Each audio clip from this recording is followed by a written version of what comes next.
mga kondo dari pala sa clubhouse, di ba nila?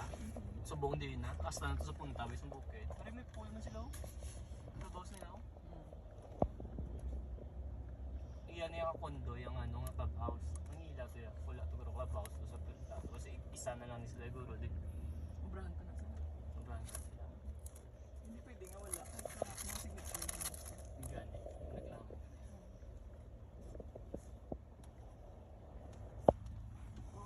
Ilang taon na mo sa 100. May rason mo 700 kung mo tumabal ka. Parang pool nila. Ginaan naman nila, ginabagay man nila, kung din sila mapasaka. Gani. Kag isa pa mahal din yun, no? Ang property. Yung tax mo mahal man yun. Gamay lang yun. Kasi ito na story ako sa Friday ko. Hindi mo na yung tax. Kasi gamay.